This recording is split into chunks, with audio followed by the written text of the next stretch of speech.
Hair fall की problem को कैसे देखते हैं? स्कैल्प में बहुत स्वेटिंग होना, जिसकी वजह से हेयर के जो फॉलिकल्स है उनमें इन्फ्लेमेशन, इरिटेशन और डैंड्रफ बढ़ जाता है। तो लंबे समय तक ये जो हेलमेट का इस्तेमाल है, बालों में पसीना, इन सब चीज़ों का क्या प्रभाव है बालों से जुड़ी समस्याओं पर? हेलमेट यूज करने में ऐसे डायरेक्टली इफेक्ट नहीं है हेयर फॉल पर उसमें होता ऐसा है कि बहुत बार टाइट। ये लंबे समय तक किए जाने वाले उपवास के साथ कोई संबंध है? लॉन्ग टर्म फास्टिंग का इफेक्ट दिखेगा, शॉर्ट टर्म फास्टिंग तो उतना कोई फर्क नहीं पड़ेगा उससे। ये जो तनाव है, स्ट्रेस फैक्टर है, इसका हेयर फॉल पर कितना इम्पैक्ट है? तो ये हेयर फॉल पे स्ट्रेस का बहुत ज्यादा इम्पैक्ट पड़ता है। जब आप पेशेंट को डील करते हैं तो आपको किस तरह की परेशानी होती है, मतलब उसके नुकसान जो हुए होते हैं? उसमें पेशेंट बहुत दिनों से सीरम, शैम्पू या सप्लीमेंट्स लेते रहता है, तो उसमें थोड़ा कॉम्प्लिकेट हो जाता है कि हमको एक्चुअल में किस चीज से फायदा हो रहा है कि नहीं हो रहा है। हम बिल्कुल एक लेमैन की बात करते हैं, आम आदमी की, जीरो। तो 3 ऐसी एडवाइजेस जो उसके बहुत काम आ सकती हैं आपकी तरफ से। नमस्कार, मैं अजीत लेकर हाजिर हूं एक नया एपिसोड हमारी पॉडकास्ट की सीरीज का। पॉडकास्ट की सीरीज जिसका नाम है clear it out, an educational initiative by Canixa life sciences. अपनी इस चर्चाओं की यात्रा के दौरान आज मैं पहुंचा हूं इंदौर शहर। इंदौर जिसे मिनी बॉम्बे भी कहा जाता है। इंदौर एक ऐसा शहर जो अपने व्यवसाय, अपनी शिक्षा और अपने खान पान की शैली के लिए बड़ा प्रसिद्ध है। मध्य प्रदेश के केंद्र में, लगभग केंद्र में स्थित है इंदौर शहर। और देखिए, हमारी जो ये चर्चाएं हुआ करती हैं, ये किसी चिकित्सक से, किसी मेडिकल एक्सपर्ट से हुआ करती हैं। तो स्किन से रिलेटेड और हेयर प्रॉब्लम्स से रिलेटेड अपने आज के एक्सपर्ट को ढूंढते हुए मैं पहुंचा हूं इरा स्किन एंड एस्थेटिक्स क्लिनिक, जो कि इंदौर की एक बहुत ही प्राइम लोकेशन पर स्थित है। और इसके संस्थापक हैं डॉक्टर सुरेश बिरला और उनकी साथी डॉक्टर पूर्वशी बिरला। आइए मिलते हैं हम आज के मेहमानों से और सबसे पहले उनका स्वागत करते हैं। भाई सर, सबसे पहले आपका बहुत बहुत आभार, मैम आपका भी, कि आपने अपना कीमती समय निकाला और आज की इस चर्चा के लिए अपनी उपस्थिति यहाँ दर्ज कराई।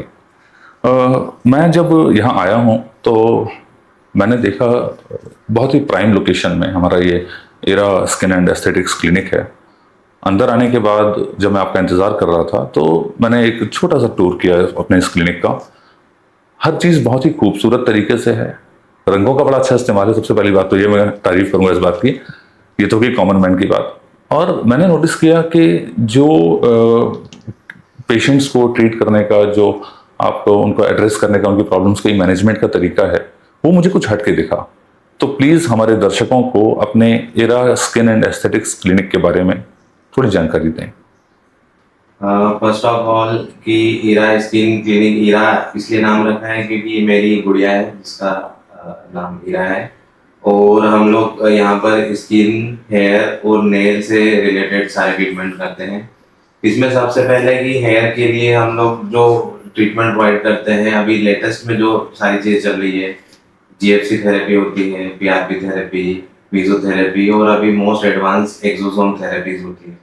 कुछ पिगमेंटेशन के लिए अगर ट्रीटमेंट का बात करें तो जिसमें हम क्यू-स्विच लेजर करते हैं, अर्बियम याग लेजर, अर्बियम ग्लास लेजर, साथ में क्योंकि इसको तो अभी हम ग्लो लेजर के नाम से लोग जाने लगे हैं, ये सबसे फेमस है अभी। साथ में हम कुछ केमिकल पील्स रहते हैं जो पिगमेंटेशन के लिए और एक्ने के लिए ट्रीटमेंट करते हैं। फिर anti ageing treatment, Botox, feelers, ये सारी फैसिलिटीज यहाँ पर ट्रीट किया करते हैं। और एक है लेजर हेयर रिडक्शन, जो कि महिलाओं में आजकल बहुत कॉमन हो चुका है अनवांटेड हेयर के लिए। तो आजकल लड़के भी बियर्ड शेपिंग और कराते हैं। यहाँ जब मैं क्लिनिक विजिट कर रहा था सर, तो मैंने देखा बहुत सारी मुझे एडवांस्ड किस्म की मशीन्स देखने के लिए मिली। मैं बीइंग अ कॉमन मैन इतनी ज़्यादा तकनीकी जानकारी तो नहीं रखता हूँ इन मशीनों की, तो मैं चाहूँगा कि आप हमारे दर्शकों को प्लीज़ बताएं कि वो कौन सी मशीन्स हैं और उनका इस्तेमाल किस तरह की समस्याओं के लिए हम करते हैं।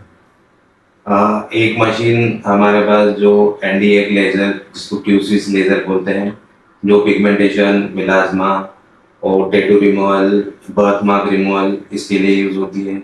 एक फ्रैक्शन CO2 लेजर है जो एक्ने स्कार्स के लिए, फेशियल रिजुविनेशन के लिए, फाइन लाइंस और ग्लास स्किन के लिए RBM ग्लास लेजर है।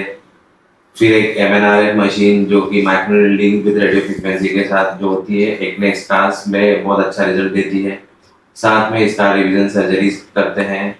एक लेजर हेयर रिडक्शन के लिए डायोड मशीन जो अनवांटेड हेयर, फेशियल हेयर्स के लिए बहुत यूजफुल है। केमिकल पील्स होते हैं। तो मेरे ख्याल से आपका एक क्लिनिक और था पहले, फिर अभी एक और क्लिनिक हमारा ये ओपन हुआ है। अगला तीसरा क्लिनिक कब आ रहा है? क्योंकि देखिए, जितना बेहतर तरीके से आप डील कर रहे हैं अपने पेशेंट से, जितना अच्छा रिजल्ट हमारा इस क्लिनिक का निकल के आ रहा है, मैं चाहूँगा कि हमारी ब्रांचेज और खुलें और ज़्यादा से ज़्यादा इंदौर के लोगों को भी फायदा हो उसका। Thank you so much. पहले अभी क्लिनिक हमारा यहाँ पर इंदौर में राजीव गांधी स्क्वायर पर यूनिटी वन मॉल में है, और एक क्लिनिक मेरा अभी सनावद जिस क्षेत्र में मैं रन कर रहा हूँ, जो कि खरगोन, खंडवा, बड़वानी और ओंकारेश्वर एरिया को के पेशेंट्स के लिए काफ़ी हेल्पफुल रहा है। वहाँ पे काफ़ी पेशेंट स्किन रिलेटेड बीमारियों से जूझ रहे थे, जिनको जब मैं गया तो लोगों को बहुत अच्छा लगा कि इंदौर से कोई डॉक्टर आके यहाँ पे ट्रीटमेंट कर रहे हैं स्किन के लिए। तो भाई देखिए, आपने ये तो जान लिया कि इनका जो विज़न है आपकी समस्याओं को एड्रेस करने का, वो सिर्फ इंदौर शहर तक सीमित नहीं है। आसपास के जो ज़िले हैं, जो शहर हैं, जो जोग्राफिकल एरियाज़ हैं, वहाँ तक ये लोगों की समस्याओं को एड्रेस करना चाहते हैं। तो आपने देख लिया भाई, मेरा स्किन क्लिनिक, आपको कांटेक्ट करना है किसी भी तरीके की समस्या हो। बाकी अब चलते हैं हमारे टॉपिक के ऊपर। आज मैं आपकी, आम आदमी की समस्याओं से जुड़े हुए 3 टॉपिक्स लेकर के आया हूँ। एक तो है हेयर फॉल, दूसरा TSDF, और तीसरा है, अभी मानसून का सीजन आने वाला है, तो ऐसे मानसून में फंगल इन्फेक्शन बहुत होगा, आमतौर पर पाया होता ही है। तो ये हमारे 3 टॉपिक्स हैं। हर टॉपिक में 2 हिस्से होने वाले हैं। उसका इंट्रोडक्शन, समस्या क्या है, कैसे होती है, कब फैलती है, और उसका निराकरण, उसका इलाज, कैसे उसका मैनेजमेंट किया जा सकता है। हमारे एक्सपर्ट्स इन दोनों पहलुओं पर, हर टॉपिक पर आपको सलाह देंगे। अंत तक बने रहिएगा और गौर से सुनिएगा। तो पहला हमारा जो टॉपिक है वो है हेयर फॉल मैनेजमेंट, बालों का झड़ना और उनकी रोकथाम।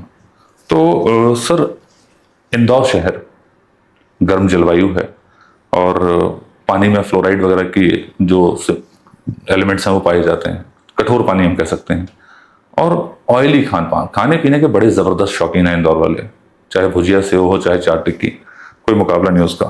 तो इस तरह की जो जीवन शैली है, जो इस तरह का वातावरण है इंदौर शहर का, ऐसे वातावरण के शहर में, ऐसी आदतों के शहर में आप हेयर फॉल की प्रॉब्लम को कैसे देखते हैं? सबसे पहले कि ह्यूमिडिटी को अगर नोटिस करें तो यहाँ पर ह्यूमिडिटी और जो हाई टेम्परेचर है, जिसकी वजह से स्कैल्प में बहुत स्वेटिंग होना, जिसकी वजह से हेयर के जो फॉलिकल्स है उनमें इन्फ्लेमेशन, इरिटेशन और डैंड्रफ बढ़ जाता है, और डैंड्रफ से फिर हेयर फॉल होता है। दूसरा, खाने पीने की बात करें तो बहुत बार स्ट्रीट फूड खाते रहते हैं, यहाँ पर स्टूडेंट भी बहुत सारे हैं, बाहर से आए हुए हैं, जो न्यूट्रिशनल डेफिशिएंसी हो जाती है, उसकी वजह से हेयर फॉल हो सकता है।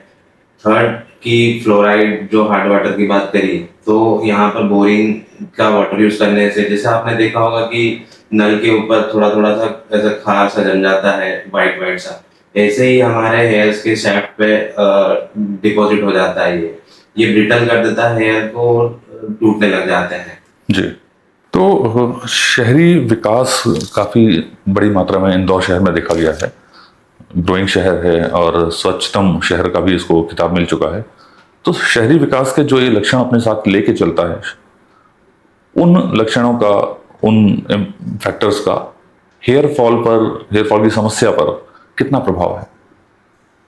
जैसे कि अभी अर्बनाइजेशन हो रहा है, यहाँ पर बहुत फास्ट लाइफ आ गई है इंदौर में जी। स्ट्रेस कंडीशन है, बहुत बच्चे यहाँ पर एकेडमिक स्ट्रेस रहती है, अपने घर से आते हैं और प्रॉपर डाइट नहीं हो पाती है, हॉस्टल का खाना, ये सब मिला जुला इफेक्ट बढ़ता है हेयर फॉल के ऊपर। दूसरा जेनेटिक भी इफेक्ट होता है, इसलिए ये सब चीजें हेयर फॉल को और ज्यादा बढ़ा देती है। जी। इंदौर शहर की एक बहुत बड़ी आबादी मध्यम वर्गीय है और टू व्हीलर्स पर ट्रैवल करती है।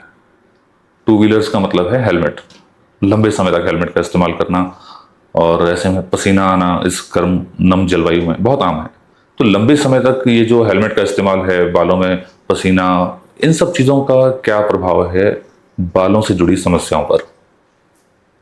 हेलमेट यूज करने में ऐसे डायरेक्टली इफेक्ट नहीं है हेयर फॉल पर उसमें होता ऐसा है कि बहुत बार टाइट फिटेड हेलमेट्स पहनते हैं लोग, या फ्रिक्शनल की वजह से हेयर टूटने लग जाते हैं, फिर प्रॉपर क्लीनिंग नहीं होती है, उसमें स्वेटिंग, वही फिर अगेन इन्फ्लेमेशन हेयर फॉलिकल्स में, और डैंड्रफ इंक्रीज होना और ईचिंग पार्ट, ये सब भी हेयर को फॉल शेडिंग बढ़ जाता है।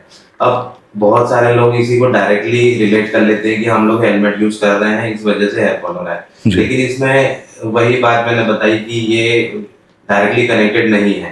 तो हमको प्रॉपर हेलमेट क्लीन करते रहना चाहिए रेगुलरली, टाइट फिटेड हेलमेट्स नहीं पहनना चाहिए, और जितना ह्यूमिडिटी और इनसे बच सके उतना बचना है हमको, और साथ में रेगुलर में शैम्पूज करते रहना है। अगर डैंड्रफ है तो एंटी डैंड्रफ शैम्पू यूज करना चाहिए। उसके बाद भी अगर कंट्रोल में नहीं आता है तो आपको फिर एक्सपर्टीज से ओपिनियन लेना चाहिए। बिल्कुल ठीक। इंदौर शहर की हमने जीवन शैली की तो बात कर ली, खान पान के बारे में बात कर ली। एक चीज़, इंदौर काफ़ी सहिष्णु, काफ़ी टॉलरेंट सिटी है। यहाँ पर अलग अलग समुदाय के, धर्मों के लोग एक साथ मिलकर रहते हैं। तो चाहे धार्मिक कारण हो या जीवन शैली के कारण हो, ये पाया गया है कि यहाँ पर फास्टिंग, उपवास लोगों की जीवन शैली में शामिल है। तो बालों से जुड़ी समस्याओं, हेयर फॉल या बालों की और दूसरी प्रॉब्लम्स का, ये लंबे समय तक किए जाने वाले उपवास के साथ कोई संबंध है? लॉन्ग टर्म फास्टिंग का इफेक्ट दिखेगा, शॉर्ट टर्म फास्टिंग तो उतना कोई फर्क नहीं पड़ेगा उससे। इन शॉर्ट आपको जब आप एट द एंड देखें तो आपकी बैलेंस्ड मील होनी चाहिए, आपकी बॉडी में प्रॉपर न्यूट्रिशन होना चाहिए।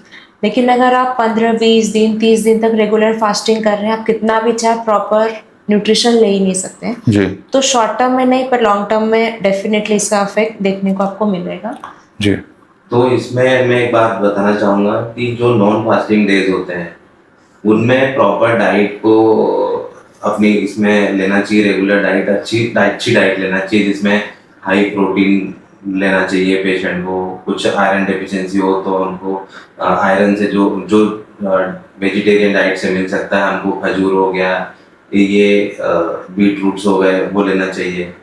तो फास्ट रहें, लेकिन हमको नॉन फास्टिंग डेज में अच्छे से डाइट रखना चाहिए। अगर आपके पास कोई पेशेंट आ रहा है जो हेयर फॉल की प्रॉब्लम लेके आया है, और आपने जब उसकी हिस्ट्री चेक की, आपने उसको काउंसिल किया, पूछा उसका रिकॉर्ड, तो आपको पता चला कि उसकी फास्टिंग की हिस्ट्री रही है, प्रोलॉन्ग फास्टिंग की, तो आपकी क्या एडवाइस रहेगी उसको? पहली एडवाइस तो यही रहेगी कि आप फास्टिंग ना करो, या उसको कंट्रोल में करो, कि आप जितना रेगुलरली कर रहे हो उतना ना करो, थोड़ा स्पेस दे के करो जी। दूसरा, हम उसके कुछ इन्वेस्टिगेशंस कराएंगे। इन्वेस्टिगेशंस के बाद हमको प्रॉपर पता चलेगा कि इसमें आयरन डेफिशिएंसी है या इसको कोई स्ट्रेस है, क्योंकि बहुत बार हम लोग ऐसा होता है कि हमको लगता है कि स्ट्रेस कारण होगा या खराब पानी कारण होगा, लेकिन वो चीज़ नहीं होती है। तो हम हमेशा थायराइड प्लस आयरन और कुछ जो एक बॉडी रेगुलर रूटीन चेकअप्स होते हैं वो डेफिनेटली पहले हम कराते ही हैं। उसके बाद हम उस नतीजे पे पहुंचते हैं कि एक्चुअल में क्या प्रॉब्लम है। नहीं तो अननेसेसरी सप्लीमेंट्स देने से भी कोई फायदा नहीं है। बिल्कुल। तो ये जो प्रोलॉन्ग हमारे फास्टिंग है, उपवास हैं, ये कहीं ना कहीं जिम्मेदार होते हैं आयरन डेफिशिएंसी और इस तरह की जो न्यूट्रिएंट्स की कमी है शरीर में, उनके लिए। जब खाएंगे नहीं तो मिलेगा कहाँ से? बिल्कुल ठीक। और जैसा मैंने अभी इंट्रोडक्शन में कहा कि इंदौर मिनी बॉम्बे है, और मेरे ख्याल से इसे दूसरी फाइनेंशियल कैपिटल भी कहा जाता है मिनी बॉम्बे के कहने के कारण। तो यहाँ पर लोग पैसा कमाने के लिए भी बहुत बाहर से आ रहे हैं, यहाँ के भी लोग हैं जो पैसा कमाने की दौड़ में थोड़ा लगे हुए हैं, और एजुकेशन के लिए भी लोग आ रहे हैं। तो शिक्षा और व्यवसाय का एक हब बन गया है इंदौर। और जब इस तरह की चीज़ें होती हैं तो स्ट्रेस बहुत आता है, तनाव का भी लेवल इंक्रीज होता है। बच्चों को पढ़ने का तनाव है, उनके टीचर्स को पढ़ाने का तनाव है, वो प्रेशर में कि बच्चों को बेहतर से बेहतर तरीके से पढ़ा दें। व्यवसायियों को पैसा कमाने का तनाव है।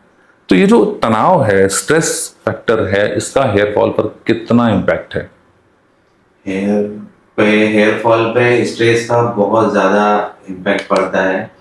इसमें जैसे बहुत बार पेशेंट स्ट्रेस में रहते हैं, नींद नहीं आती है, नींद पूरी प्रॉपर नहीं होती है, ये डाइटरी रेगुलर डाइट नहीं ले पाते हैं, स्ट्रेस रहता है। स्ट्रेस एक मेजर फैक्टर है जो हेयर फॉल के लिए बहुत कॉमन है। इसमें हमको ये नोटिस करना रहता है, पेशेंट जब हमारे पास आता है तो उसको तुरंत हेयर फॉल चालू हो जाता है। पेशेंट आके हमको हिस्ट्री देता है कि सर सडन हेयर फॉल हो गया है, डिफ्यूज हेयर लॉस हो रहा है, कहीं ऐसे हेयर लाइन से नहीं जा रहा है, सारे स्कैल्प में से हेयर जा रहे हैं। तो फिर हमको हिस्ट्री लेनी रहती है। फिर पेशेंट को हमको 3 से 4 महीने पहले की हिस्ट्री बहुत इंपॉर्टेंट हो जाती है। इसमें पेशेंट से पूछना रहता है कि कोई सर्जिकल इवेंट तो नहीं हुआ आपके साथ, कोई ट्रॉमा वाला हुआ, या कोई आप फैमिली से शिफ्ट होके इंदौर जैसे शहर में स्ट्रेसफुल कंडीशन में आए हैं तो उसका, या बीमार हुए हैं, कोई टाइफाइड मलेरिया, कोई भी ऐसा हाई ग्रेड फीवर आया है, उसका इम्पेक्ट 3 महीने बाद हमको मिलता है। तो ये स्ट्रेस की हिस्ट्री लेके हमको फिर उसके डायग्नोसिस पे पहुंचना रहता है। बिल्कुल ठीक। तो ये था इंट्रोडक्शन हमारा हेयर फॉल या बालों की समस्या से जो हमारा परिचय था, हमने उस पर बात की। अब इसका दूसरा हिस्सा है डायग्नोसिस। पता कैसे चले कि ये समस्या सीरियस है और इसका इलाज कैसे हो। तो आपके पास हेयर फॉल की प्रॉब्लम लेके जब पेशेंट आते हैं, आपके पास आने से पहले ही वो दुनिया भर के तेल, शैम्पू, सीरम सब लगा चुके होते हैं, जिसका प्रचार देख लिया वो लग गया सिर पे। तो आपको जब आप पेशेंट को डील करते हैं तो आपको किस तरह की परेशानी होती है, मतलब उसके नुकसान जो हुए होते हैं? उसमें पेशेंट बहुत दिनों से सीरम, शैम्पू या सप्लीमेंट्स लेते रहता है, तो उसमें थोड़ा कॉम्प्लिकेट हो जाता है कि हमको एक्चुअल में किस चीज़ से फ़ायदा हो रहा है कि नहीं हो रहा है। पेशेंट उसमें बहुत सारा समय वेस्ट कर देता है, मनी वेस्ट कर देता है, प्रॉपर डायग्नोसिस नहीं बन पाता है। तो अगर एक एक्सपर्टीज से मिलेगा पेशेंट, वो डायग्नोसिस बनाएगा कि आपका हेयर फॉल क्यों हो रहा है। एक फैमिली हिस्ट्री जहाँ पर जेनेटिक हेरिडिटरी बहुत मायने रखता है, जिसमें फ्रंटल हेयर लाइन का रिसेशन होना और थिनिंग हो जाती है इसकी, तो एक हेरिडिटरी वाला पार्ट हो गया। दूसरा न्यूट्रिशनल डेफिशिएंसी की हिस्ट्री, कि कोई nutritional vitamin B12, vitamin D, iron, इसकी डेफिशिएंसी तो नहीं है। एक फीमेल्स में बहुत कॉमन है पॉलीसिस्टिक ओवेरियन डिसीज, PCOD, जो कि PMOS हो गया आज की डेट में, जिसमें पॉलीसिस्टिक मेटाबॉलिक ओवेरियन सिंड्रोम हो गया है ये। तो इसमें मेटाबॉलिक इफेक्ट भी मायने रखते हैं कि आपका मेटाबॉलिज्म कैसा है, वो हेयर शेडिंग में बहुत मायने रखता है। साथ में एक स्ट्रेस हो गया है पेशेंट को, हमको बिफोर 3 से 4 महीने वाली हिस्ट्री लेनी रहती है कि आप बीमार तो नहीं हो रहे हैं। तो ये हमारे डायग्नोसिस को सही बनाता है, और वहाँ से अगर आप ट्रीटमेंट स्टार्ट करेंगे तो हमको जल्दी रिजल्ट मिलेगा, और जो हेयर लॉस हो गए हैं उनमें भी रिकवरी जल्दी हो जाएगी। तो मैं सिर्फ एक ही बात बताऊंगा कि जितना हेयर में अर्ली ट्रीटमेंट स्टार्ट करेंगे, उतना हम हेयर्स को रिग्रोथ कर सकते हैं। बिल्कुल ठीक। तो जैसा अभी तक हमारी चर्चा में, हमारी इस बातचीत में डिस्कस हुआ है कि प्रगतिशील शहर है इंदौर, तो यहाँ महिलाएं कामकाजी भी हैं और पारिवारिक भी हैं जो परिवार की देखभाल कर रही हैं। अब चाहे उनके वर्किंग शेड्यूल के कारण कभी खान पान छूट गया, कभी कम ज़्यादा खा लिया, कम न्यूट्रिशन वाला हो गया, ज़्यादा न्यूट्रिशन वाला, उनकी जो खाने पीने की शैली है वो बड़ी अलग है। कभी जो पारिवारिक महिलाएं हैं बच्चों का ध्यान रख रही हैं, परिवार का, खुद का खाना भूल गई। इन सब चीज़ों के, इन सब फैक्टर्स के कारण एनीमिया, आयरन डेफिशिएंसी महिलाओं में आमतौर पर पाई गई है। ये जो आयरन डेफिशिएंसी है, इसका हेयर फॉल से कितना संबंध है महिलाओं में, जो हेयर थिनिंग वगैरह होती है? और आपके पास इन एन एवरेज कितने इस तरह के केसेस आते हैं जहां पर आपने महिलाओं में थिनिंग के लिए, हेयर फॉल के लिए ये आयरन डेफिशिएंसी को देखा हो? आयरन डेफिशिएंसी, एनीमिया काफ़ी इफेक्ट रखता है हेयर फॉल पे।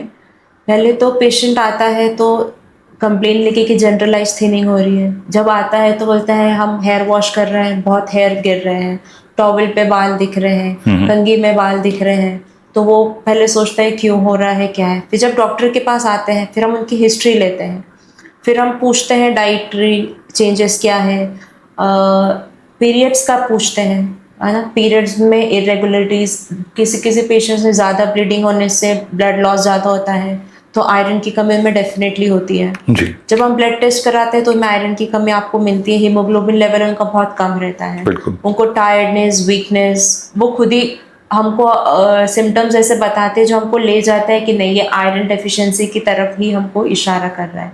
फिर हम उनका प्रॉपर डायग्नोसिस करके उनका ट्रीटमेंट स्टार्ट करते हैं। उनको आयरन टैबलेट स्टार्ट होता है, प्रॉपर वो न्यूट्रिशन लेती है, साथ में हम हेयर फॉल का ट्रीटमेंट भी स्टार्ट करते हैं, तब उनमें वो रिजल्ट आपको दिखना शुरू हो जाता है। बिल्कुल। थायराइड सुनने में आया है कि एक ऐसा फैक्टर है जो बालों के झड़ने या बालों की दूसरी समस्याएं जो हैं उन पर काफ़ी प्रभाव रखता है। ऐसा कितनी बार हुआ है आपके एक्सपीरियंस से कि पेशेंट आया बालों की समस्या लेके हेयर फॉल की, और उसे लग रहा है कि या तो ये स्ट्रेस है या पानी चेंज हुआ है, और निकला थायराइड की, इसका जो पीछे का मेन कल्प्रेट है वो थायराइड निकला? ऐसा कितनी बार हुआ?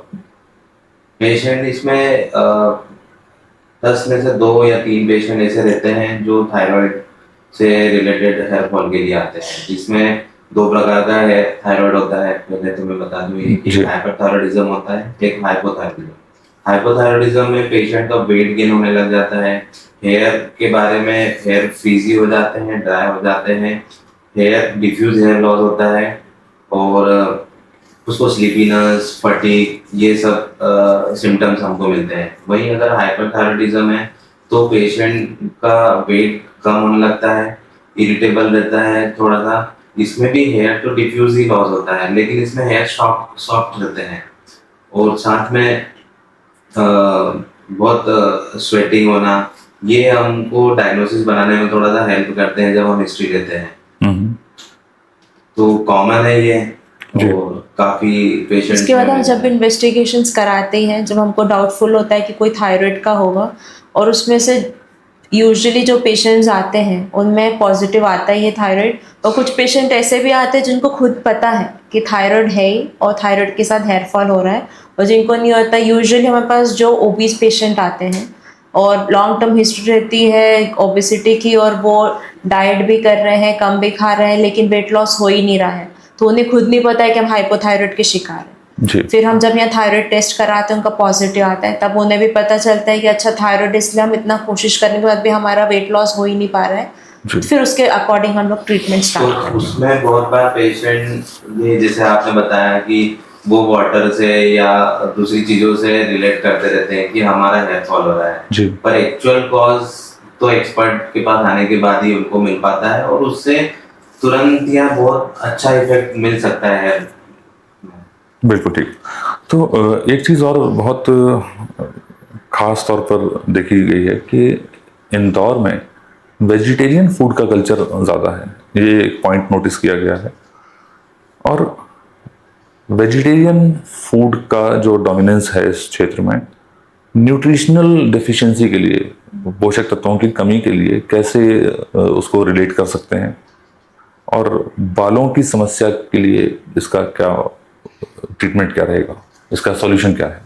वेजिटेरियंस में डेफिनेटली प्रोटीन, आपको आयरन और जो बायोटीन, B12 डेफिनेटली आपको नॉन वेजिटेरियन से कम मिलेगा। लेकिन फिर भी अगर आप वेजिटेरियन हैं भी या आप वीगन भी हैं, तो आप इस समस्या को अपनी डाइट को सुधार के पूरा कर सकते हैं। जैसे अगर आप वीगन हैं तो आप सोया मिल्क ले सकते हैं, सोया चंक, सोयाबीन का पाउडर ले सकते हैं, बीन्स, राजमा, चना, इनसे आपका न्यूट्रिशन बैलेंस हो जाएगा।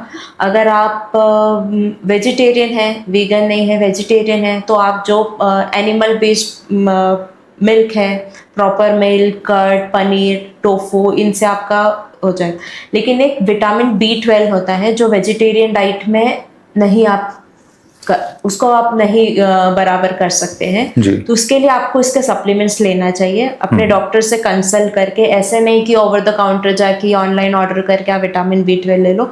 उसका टेस्ट होता है, आप विटामिन B12 का टेस्ट हर 6 मंथ या 1 ईयर में आप करा सकते हो। आपको पता चल जाएगा आप डेफिशिएंट हो नहीं हो, इनसफिशिएंसी में चल रहे हो, डेफिशिएंसी में चल रहे हो या प्रॉपर चल रहा है। उस हिसाब से आप डॉक्टर से कंसल्ट करके इसके सप्लीमेंट्स ले सकते हैं। बट बाकी ऐसा नहीं है कि आप वेजिटेरियन डाइट से उसको कंपेयर कर सकते या पूरा नहीं कर सकते, लेकिन हाँ, आपको आपके बॉडी वेट के हिसाब से अराउंड 1 to 1.6 ग्राम पर केजी प्रोटीन आप लेते हो, क्योंकि हमारा हेयर बायोटिन प्रोटीन से ही बना है। बिल्कुल। तो अगर प्रोटीन डाइट आपकी अगर अच्छी है तो आपको हेयर फॉल अराउंड 80 to 90%, अगर न्यूट्रिशन डेफिशिएंसी से प्रॉब्लम आ रही तो वो रिपेयर हो जाएगा। बिल्कुल। तो अगर हम बात करें इंदौर शहर की, अगर इंदौर शहर में किसी व्यक्ति को हेयर फॉल की प्रॉब्लम है और वो नहीं जानता कि असल में उसे क्या करना है, हम बिल्कुल एक लेमैन की बात करते हैं, आम आदमी की, जीरो, तो 3 ऐसी एडवाइजेज जो उसके बहुत काम आ सकती हैं आपकी तरफ से। उसको अगर डैंड्रफ हो रहा है तो सबसे पहले एंटी डैंड्रफ शैम्पू यूज करना चाहिए, क्योंकि डैंड्रफ इटसेल्फ बहुत बड़ा रीजन है हेयर फॉल के लिए।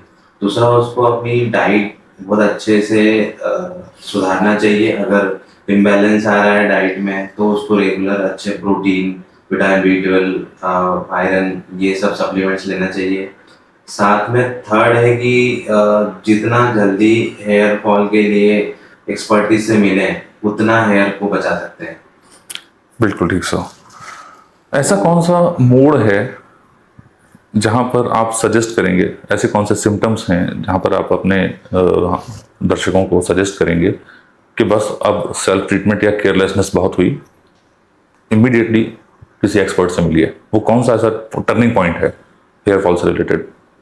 जब पेशेंट का हेयर लाइन रिजेक्शन होता है और साथ में स्कैल्प विजिबल होने लग जाता है, और पेशेंट जब एंडोजेनिक एलोपेशिया है जो कि बहुत कॉमन है मेल्स में जी। उसमें पेशेंट मतलब कुछ भी शैम्पूस यूज कर रहा है, 5-6 महीने तक यूज कर रहा है, फिर 6 महीने सप्लीमेंट्स ले रहा है, देन उसको इफेक्ट नहीं आ रहा है, और वहां पर उसको पेशेंट को तुरंत एक्सपर्ट से मिलना चाहिए, क्योंकि ये एक प्रकार से वेस्ट ऑफ मनी और वेस्ट ऑफ टाइम हो रहा है। साथ में फीमेल्स में जो हार्मोनल इश्यूज है या PCOD वाले पेशेंट्स है, इनको हेयर के लिए प्रॉपर एक्सपर्ट से ही ट्रीटमेंट लेना चाहिए। बिल्कुल सर। ये था हमारा, देखिए, पहला चरण जहां पर हमने बालों की समस्याओं को जाना समझा और उनके उपचार दोनों जाने। अब दूसरा हमारा जो सब्जेक्ट है आज का वो है TSDF। इसका अंग्रेजी नाम तो मैं पढ़ के बता सकता हूं, पर मैं भी आपकी तरह कॉमन मैन हूं, तभी आपके सवाल लेकर आया हूं। तो TSDF क्या है, कैसे फैलता है, कैसे होता है, ये सब हम अपने एक्सपर्ट से जानेंगे। छोटा इंट्रोडक्शन मैं आपको बता देता हूं। TSDF मतलब चेहरे पर लाल चकत्ते से फैल जाते हैं, स्किन में लाल रंग के रैशेज, पैचेज आ जाते हैं, और कई केसेस में वो दाने दाने से भी आ जाते हैं जिनमें ईचिंग वगैरह होती है। आपने देखा होगा अपने आसपास किसी व्यक्ति को इस समस्या से पीड़ित। तो TSDF के बारे में हम अपने एक्सपर्ट से पूछते हैं। सर, ये जो TSDF है, सबसे पहले तो आप इसका इंट्रोडक्शन दें कि असल में ये क्या प्रॉब्लम है, किस तरह से हम इसको समझें कि इसकी गंभीरता है। TSDF का फुल फॉर्म जो टॉपिकल स्टेरॉइड डैमेज फेस या टॉपिकल स्टेरॉइड डिपेंडेंस फेस, ये इटसेल्फ उसका नाम ही बता रहा है कि ये क्यों हुआ है। ये मल्टीपल ओवर द काउंटर जो क्रीम्स, स्टेरॉइड वाले क्रीम्स यूज करने की वजह से फेस के ऊपर rashes, face thinning of skin, unwanted hair, acne, ये सब पिगमेंटेशन घटाने के लिए बहुत बार पेशेंट यूज करते हैं, एक्ने के लिए भी यूज करते हैं। तो जो ये टॉपिकल स्टेरॉइड डैमेज फेस में पेशेंट को बर्निंग, इचिंग, इरिथमा, साथ में विजिबल वास्कुलरिटी, ये सब आने लग जाते हैं। तो फेस में बर्निंग सेंसेशन ये सब हो जाते हैं, और ये टॉपिकल स्टेरॉइड डैमेज फेस हो जाता है पेशेंट का। आपके पास यहाँ इंदौर में क्या इसके केसेस आते हैं? अगर आते हैं तो कितने हैं? वो उनका रेशियो क्या है? इसके पेशेंट मेरे पास काफ़ी सारे आते हैं, बहुत ज़्यादा अभी तो बढ़ चुके हैं। मतलब 10 में से 5-6 पेशेंट हम बोल सकते हैं कि इसमें क्या आते हैं। इंदौर से ज़्यादा पेरिफेरी एरियाज में ज़्यादा है इसके हाँ, जहाँ पेशेंट। पर मैं सनावद में प्रैक्टिस करता हूँ वहाँ पर तो बहुत ही ज़्यादा है, क्योंकि इंडिया एक ट्रॉपिकल कंट्री है और यहाँ पर हर कोई को पिगमेंटेशन है और फेयर होना है।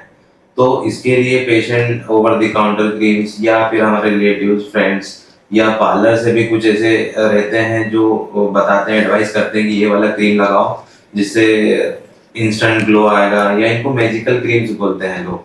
तो ये 8 से 10 दिन में पेशेंट को बहुत अच्छा इफेक्ट देता है, लेकिन रेगुलरली यूज करने से पेशेंट की स्किन में थिनिंग होना, ये फ्लशिंग या रेडनेस, बर्निंग सेंसेशन आने लग जाते हैं। तो जैसा आपने बताया सर कि बिना किसी डॉक्टर से कंसल्ट किए लोग फेयरनेस के लिए कोई भी जो दिखी सामने क्रीम उठा के लगा ली, ये एक मेडिकल इमरजेंसी क्यों है? Why we should consider it as a medical emergency? हाँ, ये मेडिकल इमरजेंसी कि पेशेंट को सब तुरंत गोरा होना है जल्दी से, है ना, कि हमारे आसपास दिख रहे हैं, हमको फेयर होना है, तो हर कोई बता देता है कि हाँ यूज करो अच्छा हो जाएगा। लेकिन ये इमरजेंसी इसलिए कि इसमें बहुत बार पेशेंट लॉन्ग टर्म तक इफेक्ट यूज करते रहता है।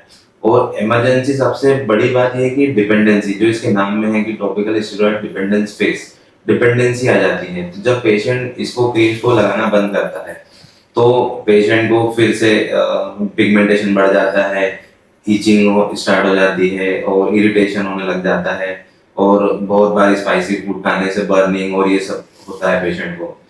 तो इसमें फिर से वापस अगेन पेशेंट यूज करने लग जाता है क्रीम को, उसको फिर रिलीफ हो जाता है, फिर अच्छा हो जाता है। तो ये विशियस साइकिल जो है ये कंटिन्यूस चलती रहती है, तो पेशेंट कभी छोड़ नहीं पाता है क्रीम को और ये डिपेंडेंसी आ जाती है। अब इसमें लॉन्ग टर्म तक यूज करेंगे तो फेशियल हेयर्स भी पेशेंट को आ ही जाते हैं। तो ये एक प्रकार से मैं बोलूंगा कि ये इमरजेंसी ही है जो आपके चेहरे को परमानेंटली डैमेज कर देगी। ओके, आपके पास जब इस तरह के पेशेंट्स आते हैं तो जाहिर सी बात है कि कई बार पेशेंट्स को पता ही नहीं होता, 2-3 सालों से वो फेयरनेस क्रीम लगा रहे हैं, ग्लोइंग क्रीम लगा रहे हैं, और उनको अंदाज़ा नहीं होता कि इस क्रीम में स्टेरॉइड्स थे जिन्होंने मेरी स्किन को डैमेज किया है।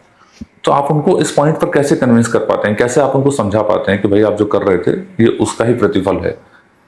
इसमें क्या होता है कि पेशेंट पहले तो जब हमको बताते हैं कि आप स्टेरॉइड लगा रहे थे तो पहले तो ये कहते हैं कि अरे हमको तो पता ही नहीं था कि हम स्टेरॉइड लगा रहे हैं।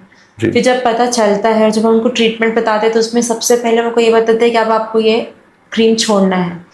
तो उनका ये रहता था कि अरे मैं क्रीम मैंने छोड़ के देखा भी है, पर मैं जैसे ही छोड़ता हूँ मेरा चेहरा पूरा काला हो जाता है, तो मुझे वापस इसको लगाना ही पड़ता है। वो इतने ज़्यादा डिपेंडेंट होते हैं उस क्रीम पे। फिर जब वो आते हैं हमारे क्लिनिक पे तो हम उनको समझाते हैं कि आपको थोड़ा हिम्मत रख के, थोड़ा अगर आप घर में रहो, आप बाहर नहीं जाओ, थोड़ा रहेगा, तकलीफ होगी, लेकिन आप उसको छोड़ें। फिर जब उसको छोड़ते हैं तो हम उनको पहले ही बता देते हैं कि आपको क्या क्या सिम्टम्स दिखेगा। तो उसमें आपका चेहरा डल हो जाता है, ब्लैक हो जाता है, आपको ऐसा लगता है मैं कितना ख़राब दिख रहा हूँ, लेकिन वो एक फेज़ है। वो फेज़ धीरे धीरे जब आप उस क्रीम को छोड़ेंगे उसका इफेक्ट कम होते जाएगा और आप उस फेज से बाहर निकल जाओगे। जी। जब आप उस फेज से बाहर निकल गए फिर आपको जो नॉर्मल आप अपने डॉक्टर से कंसल्ट करके उसका प्रॉपर ट्रीटमेंट लोगे तो आपको धीरे धीरे उसका इफेक्ट दिखना शुरू होगा। लेकिन सबसे पहले इसमें यही है कि आपको अपने मन को कंट्रोल में रखना है कि मुझे क्रीम लगाना ही नहीं है तो नहीं लगाना, नहीं तो आप उस क्रीम को कभी नहीं छोड़ सकते लगाना। इसमें काउंसलिंग बहुत इम्पोर्टेंट हो जाता है। बिल्कुल ठीक है। ये एक सोशल फिनोमिना है, एक आम धारणा है हमारी सोसाइटी की, पुरुष हो या महिलाएं, एज ग्रुप कोई भी हो, गोरा होने की चाहत सब में है। जो चढ़ी उम्र के हैं, I am not judging by the number of age, but it's a fact कि उनसे उम्मीद की जाती है कि वो बड़े संजीदा रहें, थोड़ा सा मैच्योर हों, तो वो एक्सप्रेस करना बंद कर देते हैं। इच्छा उनकी भी रहती है, 45-50 के बाद इंसान कहना बंद कर देता है, इच्छा बनी रहती है कि हम भी गोरे हो जाएं। उनकी ये गोरे होने की जो लालसा है, जो एक कामना है, ये TSDF को चिंगारी कैसे दे सकती है? इसमें क्या रहता है, जो हम हमारे क्लिनिक पे भी हमने बताया कि हम इंदौर के कंपैरिजन में पेरिफेरी में इसके पेशेंट्स ज़्यादा देखते हैं। पेशेंट्स इसलिए देखते हैं कि वहाँ पे खेती होती है, सपोज खेत में जाते हैं, मेलाज्मा होता है, सनलाइट एक्सपोजर ज़्यादा है, मेलाज्मा होता है। अब मेलाज्मा हो गया, कालापन हो गया, आप डॉक्टर के पास जाएंगे, ट्रीटमेंट लेंगे, समय लगेगा, तो ओवर द काउंटर आपने स्टेरॉइड लिया, लगाया। तो आप स्टेरॉइड लगाया, तो जैसे ही लगाया आपको तो अच्छा लगने लग गया, ये तो 8 दिन में ही गोरा कर रहा है। जी। फिर उसको आप कंटिन्यूअस लॉन्ग टर्म तक यूज़ करते जाते, ये तो गोरा गोरा कर, फिर एक टाइम आता है क्या वो बर्निंग कर रहा है, अब रेडनेस आ रही है, अब अंदर की वेन्स दिख रही हैं, अब कालापन आ रहा है, फिर उनको लगता है अब तो डॉक्टर को दिखाना पड़ेगा। तो ऐसे पेशेंट्स हमारे क्लिनिक में आते हैं जो सारा ट्रीटमेंट टॉपिकल स्टेरॉइड बहुत टाइम तक लगाने के बाद कि आप आ रहे हैं और अब सर इनका ट्रीटमेंट चाहिए। तो जो इनकी जो गोरे होने की लालसा रहती है ना कि हम इसको लगाएंगे गोरे हो जाएंगे, अब शादी आ गई है, अब ये फंक्शन आ गया है, तो इसके लिए हम छोड़ नहीं पा रहे, कंटिन्यू कर रहे हैं, तो इसमें वो लगाते जाते हैं। तो गोरा होने की चाह में वो स्टेरॉइड का ओवर यूज मिस यूज करते जाते हैं। तो वो गोरा होते होते असल में अपने लिए डैमेज क्रिएट कर लेते हाँ, गोरा होते होते वो एट द लास्ट काले हो जाते हैं। हैं। ये फैक्ट है। यहाँ तक हमने बात की TSDF के इंट्रोडक्शन के बारे में, क्या है, कैसे फैलता है, उसके फैक्टर्स क्या हैं। अब हम थोड़ा सा उसको पहचानना, उसके जो लक्षण है बिगड़ने के और उनका इलाज, उस पर चर्चा करते हैं। TSDF के आसानी से समझ में आने वाले, कि कोई भी एक कॉमन मैन भी आसानी से समझ सके कि हाँ गड़बड़ हो गई है ना, वो ऐसे विजिबल सिम्टम्स कौन से हैं जो आसानी से एक इंसान को समझ में आ जाए? विजिबल सिम्टम्स में सबसे पहले तो रेडनेस बढ़ने लग जाती है फेस के ऊपर, साथ में जब वो धूप में निकलते हैं तो बर्निंग स्टार्ट हो जाता है, इरिटेशन होने लग जाता है पेशेंट को। और फिर जब बंद करता है क्रीम, एक भी दिन या 2 दिन भी नहीं लगाया, तो वापस से फेस डल होने लग जाता है। तो वहां पर पेशेंट को समझना चाहिए कि अब कुछ ना कुछ गड़बड़ हो रही है यहाँ पे। जी। TSDF में डी का आपने एक और मतलब बताया सर, डिपेंडेंट या डिपेंडेंसी है ना, निर्भरता। किसी एक खास क्रीम का जब इस्तेमाल होता है काफी लंबे समय तक, तो हमारी त्वचा उसके ऊपर निर्भर हो जाती है, डिपेंडेंसी आ जाती है। तो इस तरह के जो केसेस आपके सामने आते हैं जिसमें पेशेंट्स ऐसी प्रॉब्लम लेके आ रहे हैं, एक क्रीम लंबे समय तक लगाई, TSDF हो गया, तो उस डिपेंडेंसी फैक्टर से आप कैसे डील करते हैं? उसमें डिपेंडेंसी के लिए वही मैंने बताया कि पेशेंट को काउंसिल करना बहुत जरूरी हो जाता है उसमें जी। क्योंकि जब पेशेंट को काउंसलिंग नहीं करेंगे तो पेशेंट बंद करता है क्रीम, और हम उसको स्विच करने के लिए बोलते हैं कि अब इसको मत लगाओ, ये खराब क्रीम है। तो उसमें इरिटेशन, बर्निंग और सारे फीचर्स आने लग जाते हैं। तो काउंसिल इसमें करना जरूरी हो जाता है पेशेंट को। और जो इसके विड्रॉल सिम्टम्स आते हैं, हाँ, उनसे आप कैसे डील करते हैं? जैसे विड्रॉल सिम्टम्स आते हैं तो उसमें हमको अच्छे से सनस्क्रीन, मॉइस्चराइजर और क्लींजर्स यूज करने के लिए कहते हैं। ज्यादा से ज्यादा सन प्रोटेक्शन रखें, कहीं बाहर भी जाएं तो हमको फेस कवर करके जाना चाहिए। और कोशिश करें कि शुरू का जो 15 से 20 दिन हमको थोड़ा सा स्किन बैरियर को रिपेयर करने में लगता है टाइम, उसमें सारे एक्सपोजर से बचें। अभी आपने एक शब्द इस्तेमाल किया, काउंसिल। यस। तो TSDF के पेशेंट्स जब आप उनसे मैनेज कर रहे हैं उनकी प्रॉब्लम को, TSDF की, तो काउंसलिंग आप कैसे करते हैं और उसका कितना रोल है, कितना महत्व है? उसका महत्व तो बहुत ही ज्यादा है TSDF के केस में, क्योंकि पेशेंट को अगर आप काउंसिल नहीं करेंगे तो वो 10 से 15 दिन हमारा ट्रीटमेंट स्टार्ट करता है और फिर उसको सारा इरिटेशन, ईचिंग, बर्निंग ये स्टार्ट हो जाता है। तो पेशेंट को डिपेंडेंसी जो है, मैं बता रहा हूँ कि जब भी वो वाला स्टेरॉइड वाला क्रीम बंद करता है तो पेशेंट को सारे सिम्टम्स आते हैं, तो वो अगेन यूज करने लग जाता है। तो हमको काउंसिल करके भेजना देता है कि आपको थोड़ा सा समय निकालना है, ये एक समय टाइम निकल जाएगा, एक फेज है, उसके बाद आपका स्किन हेल्दी हो जाएगा, बैरियर रिपेयर हो जाएगा, और फिर हम ऐसे कुछ क्रीम्स देंगे जिससे आपका पिगमेंटेशन भी करेक्ट हो जाएगा। और फिर स्टेप टू स्टेप हम इसमें बढ़ते हैं कि पहले स्किन ठीक हो जाए, रिपेयर हो जाए, फिर हम पिगमेंटेशन पे, फिर लेजर, केमिकल पील्स, ये सब हम करते हुए स्किन जो उनकी कंडीशन थी उसको बहुत बेहतर तरीके से हम इम्प्रूव कर सकते हैं। बिल्कुल। तो जितनी असल में मेरे अभी आपसे संवाद हुए, जितनी चर्चा मेरी आपसे हुई है, स्टेरॉइड को मैं रिलेट कर पा रहा हूँ नशे से, जो हमारे समाज में नशे वगैरह लोग करते हैं, वो आदत पड़ जाती है, फिर शरीर उन नशों के हिसाब से ढल जाता है। लोग बोलते हैं कि भाई अगर मैं सिगरेट ना पीऊं तो मेरे को ऐसा होने लगता है, या शराब ना पीऊं तो हाथ कांपने लगते हैं। तो फिर जब वो डॉक्टर के पास जाते हैं तो उनको लगता है कि अब डिफरेंट तरीके से बॉडी बिहेव कर रही है, तो फिर उनको डॉक्टर को काउंसिल करना पड़ता है कि भाई ये नॉर्मल है, अब आपकी बॉडी एक्सेप्ट करेगी। तो वही स्टेरॉइड के केस में भी सेम है। Yes, exactly. आपकी बॉडी जब बहुत लंबे समय तक किसी एक केमिकल की, स्टेरॉइड की आदी हो जाए तो फिर ढल जाती है उसके हिसाब से, और फिर रिवर्स करने में मुश्किल होती है। तो उनको समझने की जरूरत है कि ये एक नॉर्मल प्रोसीजर है, वो विश्वास रखें अपने एक्सपर्ट पे और ट्रीटमेंट को कंप्लीट करें। विड्रॉल और जो रिकवरी प्रोसेस है, विड्रॉल सिम्टम्स और रिकवरी प्रोसेस, आमतौर पर इसमें कितना वक्त लगता है? इसमें अगर शॉर्ट टर्म के लिए अगर पेशेंट यूज करता है तो यूजली 2 to 3 मंथ्स में रिकवरी हो जाती है। जी। और अगर कोई लंबे समय से यूज कर रहा है तो एटलीस्ट 8 to 12 मंथ्स तो मिनिमम चाहिए हमको। जी। टीएसडीएफ के ट्रीटमेंट में, जैसे बात चल रही थी इसके इलाज की, तो टीएसडीएफ के ट्रीटमेंट में कौन कौन सी प्रक्रियाएं, प्रोसेस या चरण शामिल होते हैं? इसमें सबसे पहले पेशेंट को तो सन प्रोटेक्शन के लिए सनस्क्रीन, और घर पर भी एडवाइस करते हैं कि आपको प्रॉपर कवर करना है, सन प्रोटेक्शन रखना है। क्लींजर्स, बहुत हार्श वाले फेस वॉश यूज नहीं करना है हमको, इधर माइल्ड क्लींजर्स के रूप में फेस वॉश यूज करना है जी। साथ में मॉइस्चराइजर अच्छा से यूज करना है। और देन धीरे धीरे स्टेप टू स्टेप जैसे जैसे स्किन रिपेयर होना चालू होता है, फिर हम हमारे जैसे इंग्रेडिएंट्स जो ब्राइटनिंग के लिए होते हैं, जैसे kojic acid, niacinamide, glycolic acid, ये हम ऐड करते जाते हैं पेशेंट को, और फिर धीरे धीरे स्किन फेयर होने लग जाती है और उस पर डिपेंडेंसी हटने लग जाती है स्टेरॉइड से।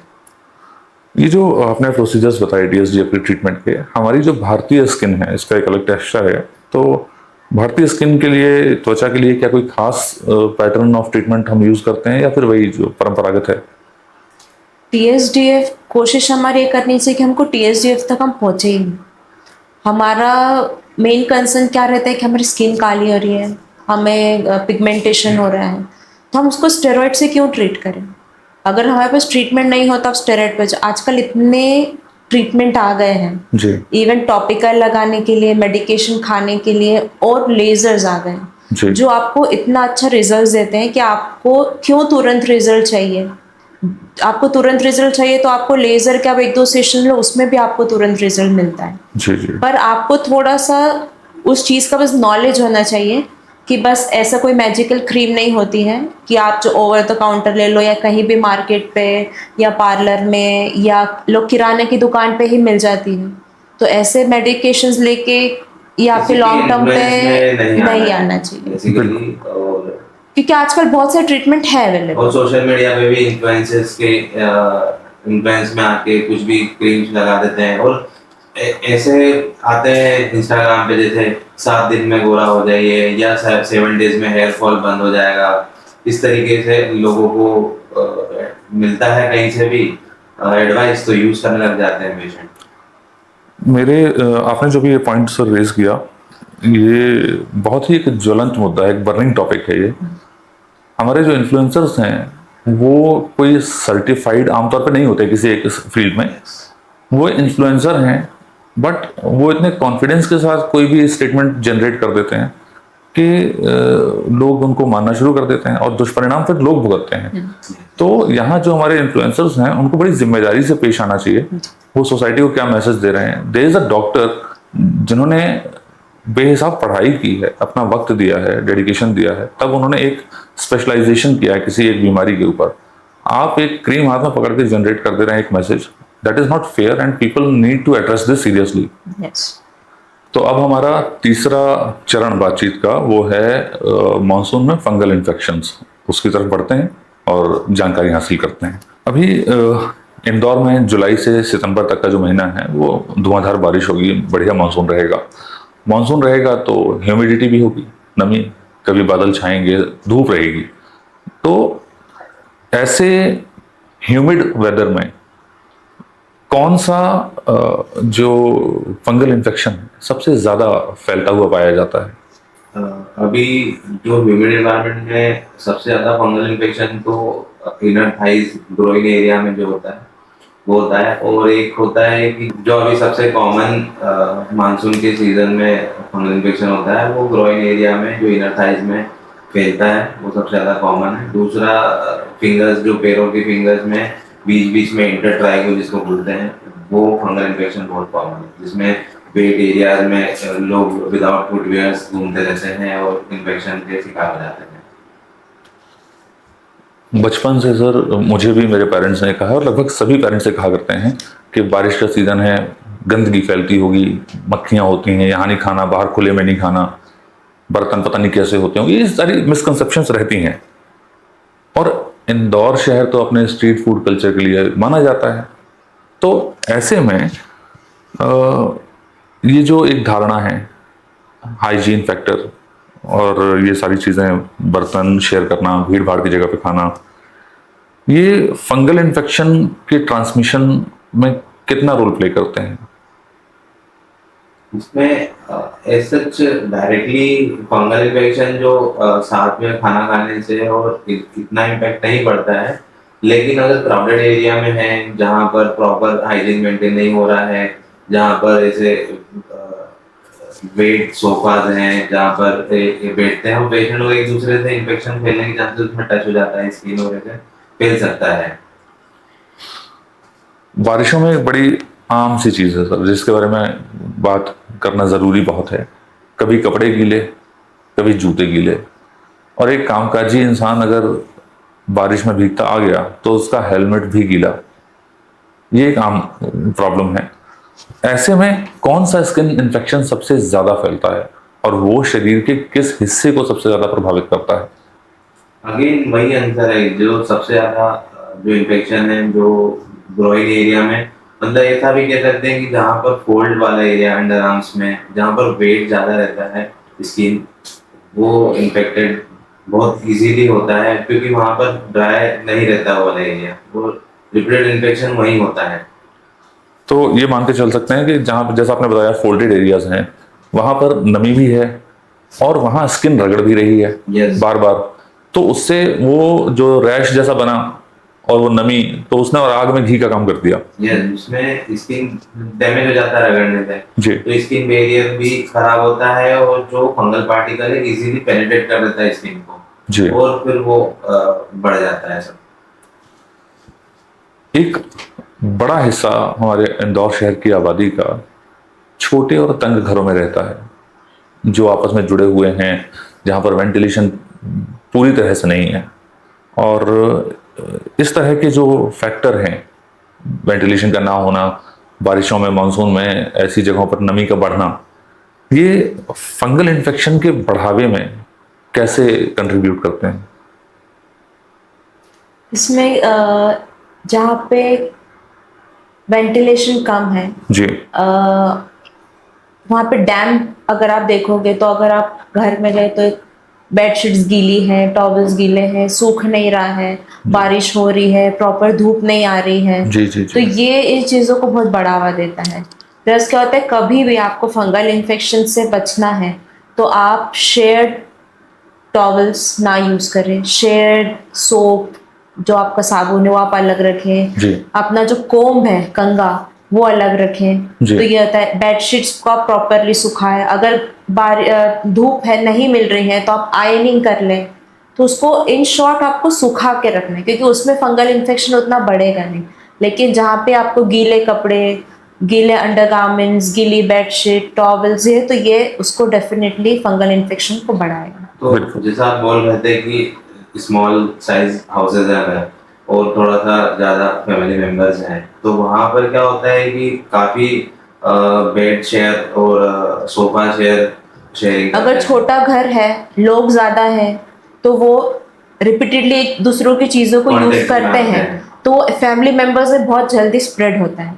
तो इसका ये होता है कि अगर आपको एक मेंबर को है तो आप जल्दी डॉक्टर के पास जाओ, नहीं तो आपको वही ट्रीटमेंट 3 लोगों का लेना पड़ेगा, समझ तो ये गया। आपको कॉस्ट भी बढ़ाता है।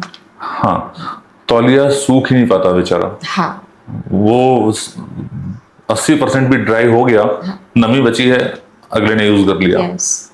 तो ये ऐसे फैक्टर्स हैं जो आम इंसान की जिंदगी से जुड़े हुए हैं। होते हैं और इंसानों को लगता है क्या हो जाएगा, इससे होता क्या है, बट नहीं, असल में इससे होता है। बारिश के सीजन में मानसून, इत्तेफाक की बात है कि हम अभी जून के महीने में डिस्कस कर रहे हैं और बारिशें आने ही वाली हैं। तो बारिश के सीजन में, इस मानसून में किस तरह के, कितने प्रकार के फंगल इन्फेक्शंस फैलते हैं? इसमें अगर देखें पूरी बॉडी के अकॉर्डिंग अगर देखें तो सबसे पहले जो टीनिया कॉर्पोरिस होता है जो फुल बॉडी में कहीं भी हो सकता है जी। टीनिया क्रूरिस होता है जो ग्रॉइन एरिया में होता है। टीनिया पेडिस जो पैरों में होता है। एक कैंडिडिया इंटरट्राइगो जो कि फिंगर वेब स्पेसेस में हो जाता है जी। और बच्चों में टीनिया केपाइटिस जो कि स्कैल्प में हेयर्स के में हो सकता है। ये डिफरेंट टाइप के फंगल इन्फेक्शंस हैं जो बॉडी में कहीं भी होते हैं, अलग अलग नाम से रख रखे हैं। बिल्कुल ठीक है। ये हमारी ऊपरी जानकारी थी, एक इंट्रोडक्शन था फंगल इन्फेक्शन के बारे में। अब हम अपने दर्शकों के जो डाउट्स हैं या प्रॉब्लम्स हैं उनके सॉल्यूशंस के बारे में बात करते हैं थोड़ा सा। सबसे पहले सेल्फ ट्रीटमेंट से हम शुरू करते हैं। फंगल इन्फेक्शन हुआ, मार्केट में जो सामने क्रीम मिल गई वो निकली स्टेरॉइड ऑइंटमेंट। इनको नहीं पता, हमारे पेशेंट्स आपको नहीं पता कि वो स्टेरॉइड ऑइंटमेंट है। उनको लगा कि कुछ रैश जैसा हुआ है, वो जाके ऑइंटमेंट ले आए, उन्होंने लगा लिया और अब वो कन्वर्ट हो गया TSDF में। यस। तो इस तरह की प्रॉब्लम्स कितनी आम हैं? बहुत कॉमन है ये तो, मतलब आए दिन पेशेंट आते हैं कि हम बहुत दिनों से सब क्रीम यूज कर रहे हैं, शुरू में ठीक हो जाता है, फिर उसके बाद अगेन हमको वापस आ जाती है बीमारी। तो ऐसा क्या हो रहा है सर, हम तो क्रीम यूज कर रहे हैं, ऐसा पूछते हैं डायरेक्टली। तो वो क्या क्रीम ऐसा रहता है कि इनिशियली इन्फ्लेमेशन जो है, इचिंग वाला पार्ट है, उसको कम कर देता है, तो सप्रेस हो जाता है फंगल इन्फेक्शन। और फिर जैसे ही उनको लगता है कि अब ठीक हो गया, हम बंद कर देंगे क्रीम, तो 4 दिन के बाद रिपीट हो जाता है इन्फेक्शन। तो ये कंटिन्यूअस पेशेंट यूज करते रहता है। और फिर हमारे पास टॉपिकल स्टेरॉइड वाले डैमेज जैसे फेस, जैसे TSDF की आपने बात करी, तो कोई पेशेंट को अगर फेस के ऊपर ही हो रहा है फंगल इन्फेक्शन तो फेस पे यूज करते रहता है, तो टॉपिकल स्टेरॉइड डैमेज फेस हो जाएगा उसका, लंबे समय तक यूज करेगा। वैसे ही ग्रॉइन में बहुत बार पेशेंट स्टेरॉइड वाले क्रीम्स लगाते रहते हैं तो स्ट्रेच मार्क्स साइज में आ जाते हैं। तो ये उससे कोरिलेट है। इसके बाद मैं एक बात और बताऊंगा कि पेशेंट अभी मानसून में तो कुछ ऐसे पेशेंट होते हैं जो इस क्रीम से 2-3 महीने तो निकाल लेते हैं, फिर हमारे पास उधर अक्टूबर नवंबर में पेशेंट आते हैं फिर बिल्कुल, बिल्कुल। तो वो मैक्सिमम पेशेंट इसमें के ही होते हैं कि जो सप्रेस करके रखें और उस मंथ में आते हैं काफी सारे पेशेंट। ये साथ साथ में फैमिली मेंबर्स को भी मतलब स्प्रेड कर देते हैं। तो मतलब जो ये मॉनसून के दौरान प्रॉब्लम जनरेट हुई, वो उसके जो साइड इफेक्ट्स हैं या फिर उसकी ट्रेल हम कह सकते हैं, वो नवंबर तक दिखती है। अक्टूबर नवंबर में पेशेंट आ रहा है, वो बोलेगा अभी तो डॉक्टर साहब मानसून भी है नहीं, तो फिर वो चीज़ कैसे हो सकती है? आप तब से उसको खींच के यहाँ तक ले आए हैं। बिल्कुल। फंगल इन्फेक्शन की सर गंभीरता को पहचानने के लिए वो कौन से सिम्टम्स हैं, आम आदमी देखे और समझ जाए कि अब मामला गंभीर है, अब डॉक्टर के पास विजिट करना जरूरी है? पेशेंट को यूजली जैसे वो रिंग जैसा दिखता है सबसे पहले, या कुछ भी एक्जिमा भी होता है, तो पेशेंट को पहले डॉक्टर से कंसल्ट करना चाहिए कि हमको एग्जैक्ट बीमारी क्या हुई है। तो सिम्टम्स की बात करें तो रिंग जैसा आएगा और वो धीरे धीरे स्प्रेड होगा, आगे की तरफ लाइन बनाते हुए आगे बढ़ेगा और सिम्टम क्लियर होता जाएगा उसका। और इचिंग आएगी, उसमें इरिथमा रहेगा, लालपन रहेगा, खास करके ग्रोइन एरिया में और फोल्ड वाले एरियाज में फैलेगा। एक दूसरे को अगर फैमिली मेंबर्स को भी हो गया है तो फिर तो डेफिनेटली पेशेंट को कि हाँ ये कहीं ना कहीं सीरियस मामला हो चुका है, अब हमको एक्सपर्ट से मिलना ही जरूरी है। बिल्कुल ठीक। तो किसी भी व्यक्ति को अगर समझ में आ गया, चलिए उसको पता लग गया, आपकी सलाह के बाद उसने ऑब्जर्व किया और उसको पता लगा, सबसे पहला स्टेप आप क्या एडवाइस करेंगे? सेल्फ ट्रीटमेंट या फिर विजिटिंग अ डॉक्टर या कोई और प्रिकॉशन? सबसे फर्स्ट तो हम यही बोलेंगे कि अगर आपको लग रहा है कि फंगल है तो आप डॉक्टर के पास ही जाओ, क्योंकि जो डॉक्टर के पास आते हैं और जब डॉक्टर उनको देता है कि आपको 1 महीना या 1.5 महीना ट्रीटमेंट लेना है, उसमें भी वो 15-20 दिन ट्रीटमेंट लेता है, उसको क्लियर हो जाता है, फिर वो बोलता है मैं तो बिल्कुल ठीक हो गया। लेकिन ये फंगस है, ये ठीक होने के बाद भी अपने स्पोर्स छोड़ता है।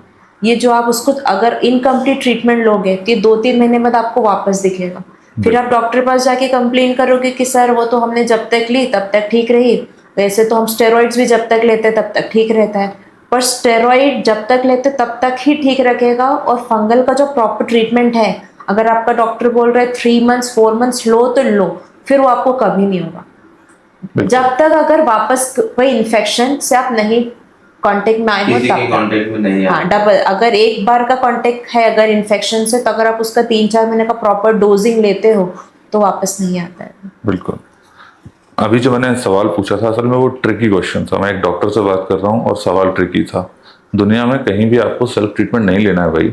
आप जाइए एट एनी कॉस्ट अपने एक्सपर्ट डॉक्टर से ही मिलिए, ठीक है। वो भी इन्होंने अपने पॉइंट में अपने आंसर में जनरेट किया है आंसर कि आपको किसी भी कंडीशन में, क्यों, क्योंकि आपने जैसे ही सेल्फ ट्रीटमेंट किया आप सीधा शिकार हो सकते हैं TSDF के, जो हमारे इससे पिछले वाले क्वेश्चन में था। सेल्फ ट्रीटमेंट बिल्कुल नहीं। लगे कि स्किन के रैशेज हैं या फिर आपको फंगल इन्फेक्शन का समझ में आ रहा है जैसा सर ने बताया उसके सिम्टम्स के अकॉर्डिंग, तुरंत मेडिकल एक्सपर्ट को, अपने स्किन एक्सपर्ट को विजिट कीजिए। अब अगला चरण सर कि अगर मानसून का सीजन आ ही गया है नज़दीक, तो ये फंगल इन्फेक्शन वगैरह से बचने के लिए स्किन प्रोटेक्शन के, स्किन केयर के रूटीन्स आप क्या एडवाइस करेंगे? फंगल इन्फेक्शन के लिए स्किन केयर जो रूटीन है उसमें तो सबसे इम्पोर्टेंट यही है कि बार बार गीला नहीं होना है, क्योंकि मानसून में हो ही जाते हैं। चलो ठीक है, हो भी गए तो हमको बहुत जल्दी से हमको क्लॉथिंग चेंज करनी है, कॉटन क्लॉथिंग रखनी है, बॉडी को ड्राई रखना है जी। और मॉइस्चराइजर, क्योंकि स्किन बारिश के दिनों में या ठंड के दिनों में बहुत रुकी सुखी सी हो जाती है और उसमें स्किन बैरियर जैसे क्रैक्स आ जाते हैं स्किन के अंदर, तो उसमें इन्फेक्शन होने के चांसेस बहुत बढ़ जाते हैं। तो प्रॉपर मॉइस्चराइज रखें स्किन को और कॉटन क्लोथिंग, ड्राई क्लोथिंग सब रखें, तो पेशेंट को ज़्यादा आराम लगेगा इसमें। बिल्कुल ठीक। एक अंत तक आते आते बड़ा महत्वपूर्ण हिस्सा रह गया था जो कवर करना ज़रूरी है, डायबिटीज़ के पेशेंट्स। डायबिटीज़ के पेशेंट्स जो हैं उनमें अनइवन ब्लड लेवल्स पाए जाते हैं। किसी की शुगर हाई होती है, किसी की लो होती है। ये जो अनइवन ब्लड शुगर लेवल्स हैं, ये फंगल इन्फेक्शन में कैसे इम्पैक्ट जनरेट करते हैं, क्या असर डालते हैं? इसमें डायबिटीज के पेशेंट में सबसे इम्पोर्टेंट बात यह है कि उसमें हीलिंग प्रोसेस बहुत स्लो हो जाता है, इम्यूनिटी डाउन हो जाती है, पुअर ब्लड सर्कुलेशन हो जाता है स्किन के अंदर। जो फोल्ड वाले एरियाज होते हैं वो मॉइस्ट रहते हैं, तो उनको प्रॉपर क्लीनिंग रखना चाहिए वैसे डायबिटिक पेशेंट में। तो इसमें फंगल जो इन्फेक्शन है रिपीटेड होते ही रहता है। बहुत बार नेल में जो फंगल इन्फेक्शन होता है वो परसिस्टेंट लॉन्ग टर्म तक बना रहता है। तो मेरी एक एडवाइस है कि अगर जो डायबिटिक पेशेंट है उनको प्रॉपर जो जहाँ से भी डायबिटीज का ट्रीटमेंट ले रहे हैं डॉक्टर से कंसल्ट करके प्रॉपर मेडिसिन लेते रहें। हमारे जो ग्लाइसेमिक इंडेक्स है, जो उसको ग्लूकोज लेवल को मेंटेन रखें, जिससे हमको फंगल ट्रीटमेंट करने में भी बहुत इजी होगा। आपके पास अगर कोई पेशेंट आता है जो फंगल इन्फेक्शन की प्रॉब्लम से जूझ रहा है लेकिन उसको डायबिटीज़ भी है, तो आप उसको कैसे डील करते हैं उस पेशेंट को? उसका जो फंगल इन्फेक्शन का मैनेजमेंट है वो कैसे रहता है आपका? उसको पेशेंट को एडवाइस ये रहेगी कि आप हमारी डायबिटीज कंट्रोल में रखना है, और जो भी डॉक्टर से सलाह लेके आप ले रहे हैं डायबिटीज की मेडिसिन, वो हमें भी प्रॉपर बताएं कि सर मेरा ये मेडिसिन चल रहा है। कोई सा भी मेडिसिन ऐसा नहीं है कि उसको स्किप कर दें, तो उसमें डायबिटीज कंट्रोल में रहेगा तो फंगल ट्रीटमेंट भी इजीली ट्रीट होगा। उनका ट्रीटमेंट प्लान अलग नहीं रहता है, सेम ही रहता है। बिल्कुल पर ठीक। बहुत बार पेशेंट हमसे पूछते हैं कि मेरी शुगर की दवाई चल रही है तो मैं क्या ये ले सकता हूँ, या वो खुद से फंगल का ट्रीटमेंट लेते तो अपनी शुगर की दवाई बंद कर देते हैं क्योंकि उनको लगता है कि साथ में नहीं लेना है। लेकिन ऐसा नहीं है, जो आपकी पुरानी दवाइयाँ चल रही है शुगर की वो आप प्रॉपर लो, अपना शुगर कंट्रोल रखो, साथ में फंगल का ट्रीटमेंट भी लो, तो वो दोनों साथ में ठीक हो जाते हैं। बिल्कुल ठीक। ये आज हमने 3 अलग अलग समस्याओं पर चर्चा की, उनका इंट्रोडक्शन, उनकी जानकारी और उसके ट्रीटमेंट्स। आज के इस एपिसोड को अंत तक लाते हुए, आज की इस चर्चा को समापन तक लाते हुए, हम तीनों समस्याओं, हेयर फॉल, TSTF और मानसून में होने वाले फंगल इन्फेक्शन, इनसे जुड़ी हुई एक ऐसी जॉइंट एडवाइस हमारे दर्शकों को दें जो उनके काम आए और वो इस पूरे एपिसोड का कंक्लूजन अपने तक पहुंचता हुआ देखें। इसका सबसे मेन कंक्लूजन तो यही है कि जैसे हेयर फॉल हो रहा है, हेयर शेडिंग हो रही है, फंगल इन्फेक्शन हो रहा है, या फिर पेशेंट जो टॉपिकल पिगमेंटेशन के लिए टॉपिकल स्टेरॉइड क्रीम्स लगा रहा है जिसको अर्ली फटाफट गोरा होना है, तो ये सब ना करते हुए पेशेंट को जितना जल्दी एक्सपर्ट से मिलना चाहिए, जिसमें हेयर को हम हेयर लॉस से बचा सकते हैं, क्योंकि पेशेंट बहुत बार हेयर लाइन रिसेशन हो जाता है और स्कैल्प विजिबल हो जाता है और फिर वहाँ से रिकवर होना मुश्किल हो जाता है। फंगल इन्फेक्शन बहुत पूरी बॉडी में फैल जाता है, परिवार वालों को फैला देते हैं। TSDF में स्किन इतना डैमेज हो जाता है कि वहाँ से उसको रिवर्सिबल करना मुश्किल हो जाता है। तो कोई भी पेशेंट को सेल्फ ट्रीटमेंट नहीं करना चाहिए। दूसरा, एक्सपर्टीज से जितना जल्दी मिल सके और उसका ट्रीटमेंट जितना जल्दी करें उतना ही जल्दी फायदा मिलेगा। सबसे पहले तो सर बहुत बहुत धन्यवाद कि आपने इतनी सारी इन्फॉर्मेशन आप दोनों ने हमारे दर्शकों से साझा की, अलग अलग विषयों पर। वो भी बहुत बड़ी बात है ये कि हम आज 3 टॉपिक्स एक साथ कवर कर रहे थे। कैनेक्सा लाइफ साइंसेस ने जो आपके और आम जनता के, हमारे दर्शकों के बीच जो ये संवाद स्थापित करवाया है, उन्होंने जो ये एजुकेशनल इनिशिएटिव लिया है जिससे कि नॉलेज इम्पार्ट हम कर सकें, इस इनिशिएटिव के बारे में आपकी क्या राय है? मुझे बहुत अच्छा लगा पर्सनली कि ये इनिशिएटिव कि हम ज़्यादा से ज़्यादा लोगों तक कुछ एजुकेट कर सकें, कुछ चीज़ों को, उनकी स्किन, हेयर, नेल ये सब खराब हो या उनसे बीमार रहें, उसके लिए हम थोड़ा सा पेशेंट्स को एजुकेट करें, पेशेंट थोड़ा अवेयर हो जाए। तो मैं थैंकफुल हूँ कैनेक्सा लाइफ साइंस के लिए। तो एक बार फिर इस आज की चर्चा को समाप्त करते हुए मैं अपने दर्शकों और अपनी पूरी टीम की तरफ से और ख़ासतौर पे अपनी तरफ से आप दोनों का आभार व्यक्त करता हूं कि आपने अपना कीमती समय निकाला हमारे दर्शकों के लिए और इतनी जानकारी साझी की। तो ये थी आज की चर्चा। उम्मीद है आपने अंत तक इस चर्चा में जुड़कर जितनी इन्फॉर्मेशन आप मैक्सिमम गैदर कर सकते थे वो आपने की होगी और आप भविष्य में इन जानकारियों से लाभ उठाएंगे।